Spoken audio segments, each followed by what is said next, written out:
आज मैं जितनी भी बातें करूंगा आपसे वो सारी बातें ज़रूरी हैं, ना सिर्फ और सिर्फ बोर्ड के एग्ज़ाम्स के वाले से, बल्कि तमाम क्लासेस के स्टूडेंट्स के लिए। आप स्कूल में पढ़ते हैं, स्टूडेंट हैं, या फिर आप इंटर के स्टूडेंट हैं, या फिर आप ग्रेजुएशन यानी आप यूनिवर्सिटीज़ में पढ़ते हैं, सबके लिए ये सारी चीज़ें सेम फॉलो होंगी।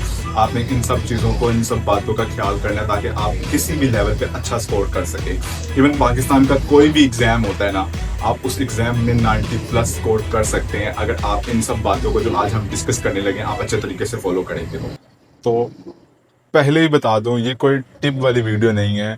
ये ऐसी चीज़ें हैं जिनको आपको कंसिस्टेंटली से फॉलो करना होगा ताकि आप अपने एग्ज़ाम्स के अंदर अच्छे ग्रेड्स ला सकें। Hello guys, my name is Mohammed Hasan और मैं बहुत सारे स्टूडेंट्स का मेंटोर हूँ। मैं मैट्रिक इंटर और की क्लासेस को पढ़ाता हूँ। तो उस हवाले से जो चीज़ें मैं आपके साथ डिस्कस करूँगा, ये वो चीज़ें हैं जो मैंने अपने एक्सपीरियंस में देखी हैं। ये वो गलतियां हैं जो बच्चे दोहराते हैं, अच्छे नंबर नहीं ला पाते, और जो बच्चे इनको फॉलो करते हैं और वो बहुत बहुत अच्छे अच्छे मार्क्स ले लेते हैं, 95% प्लस मार्क्स ले लेते हैं। तो आज आप इन्हीं चीज़ों को डिस्कस करने वाले हैं। तो सबसे पहले हम स्टार्ट करते हैं। सो गाइस, सबसे पहला जो फर्स्ट पॉइंट है वो है स्टार्ट नाउ। यानी आपको आज से ही शुरू करना है, आपको कल पे नहीं छोड़ना। अक्सर होता क्या है, बच्चे सोचते हैं कि मैं कल शुरू करूंगा, मैं परसों शुरू करूंगा, मैं कल से ज़्यादा अच्छा करूंगा, और इसी कल के सिलसिले में वो कुछ भी नहीं कर पाता। तो आपने सबसे पहले ये बात याद रखनी है, आपने काम को आज ही शुरू करना है। बेशक आपके पास 10 दिन रहते हैं एग्ज़ाम शुरू होने में, 20 दिन एग्ज़ाम शुरू होने में रहते हैं, या 1 साल है, आपने अभी से तैयारी को शुरू कर देना है ताकि आप अच्छे गुड ग्रेड्स ला सकें। इंपॉर्टेंट है। सेकंड, अब हम बात करते हैं PYQ के बारे में। What is that?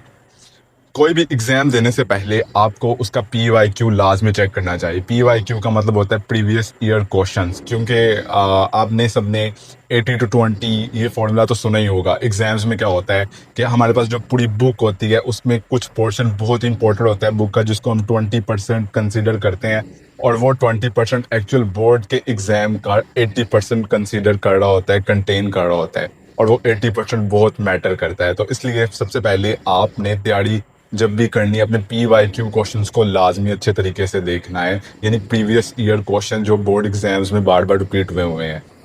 तीसरा और मोस्ट इम्पॉर्टेंट पॉइंट है नोट्स मेकिंग। अक्सर बच्चे क्या करते हैं कि वो अपने नोट्स नहीं बनाते हैं। वो समझते हैं कि हमारे पास बुक में सब कुछ लिखा हुआ है, या बुक पे सारी डेफिनेशन मौजूद हैं, या फिर वो क्या करते हैं, नोट्स को खरीद लेते हैं, जिससे वो अपने नोट्स नहीं बिल्ड कर पाते। या बहुत सारे बच्चों को बुक्स बड़ी साफ़ सुथरी पसंद होती हैं, वो उस पर कुछ लिखने की कोशिश नहीं करते हैं। तो ऐसा हरगिज़ नहीं करना। अगर आप लिटरली अच्छे नंबर स्कोर करना चाहते हैं, आप गुड ग्रेड्स लाना चाहते हैं, 90% प्लस स्कोर करना चाहते हैं, तो बहुत ज़रूरी है कि आपने अपने नोट्स बनाने हैं। कुछ अच्छी बातें याद रखनी है आपने।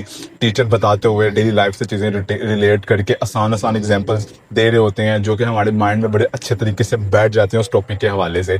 लेकिन हम क्या करते हैं कि हम लिखते नहीं हैं, हम सिर्फ और सिर्फ निशान बुक पे लगा लेते हैं। फिर पैसेज ऑफ टाइम मोस्टली बच्चे निशान भी नहीं लगाते। तो पहली बात ये, आपने इसको अच्छे तरीके से बात को याद रखना है कि आपने अपने नोट्स बनाने हैं।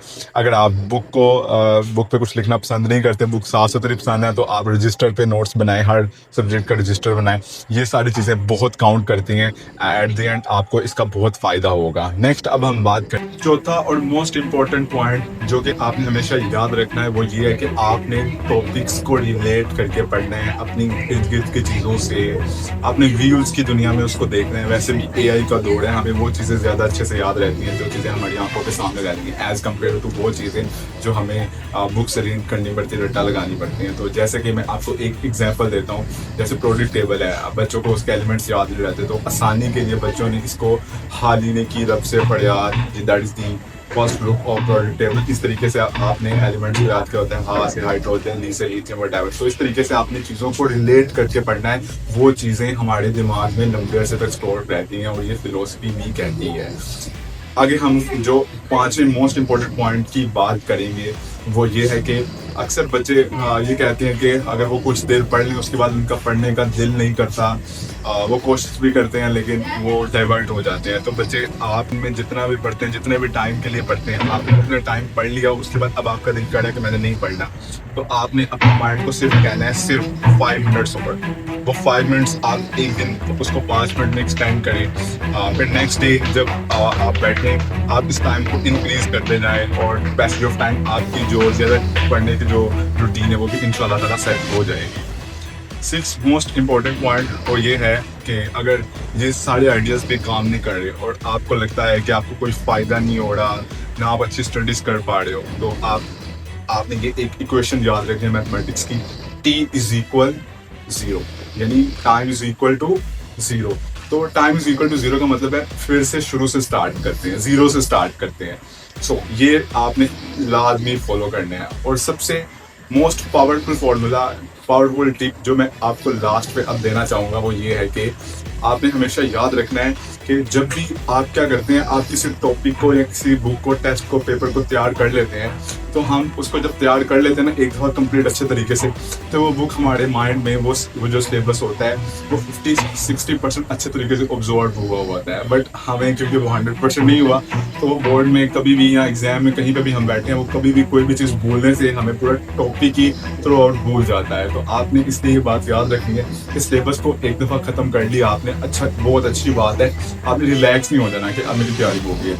आपने नेक्स्ट टाइम अब उस सिलेबस को दोबारा कवर करना है, जिसको हम रिवीजन कॉल करते हैं। तो आपने रिवीजन अच्छे तरीके से करनी है। रिवीजन क्या करेगी, आपकी वो जो 50 to 60 आपके माइंड में जो चीज़ें बैठी हैं उसकी एफिशिएंसी को इंक्रीज करेगी और वो 80 तक चली जाएगी। आप इसको आजमा के देखिएगा, बड़ा फ़ायदा होगा इंशाल्लाह ताला।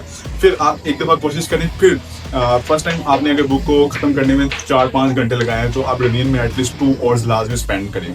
फिर थर्ड टाइम आप अगेन रिवीजन करें, और जो रिवीजन होगी ना उससे भी ज़्यादा फास्ट हो जाएगी। यानी अब थर्ड टाइम जब आप रिवीजन करने बैठेंगे अपने उस सिलेबस की, तो माइट भी आपको लेस देन 1 आवर, 1 घंटे से भी कम टाइम लगे, लेकिन वो जो रिवीजन है वो आपकी जो एफिशिएंसी है 80 से वो उसको 90 प्लस ले जाएगी और इंशाल्लाह ताला आपके बोर्ड में 90 प्लस मार्क्स आ जाएंगे।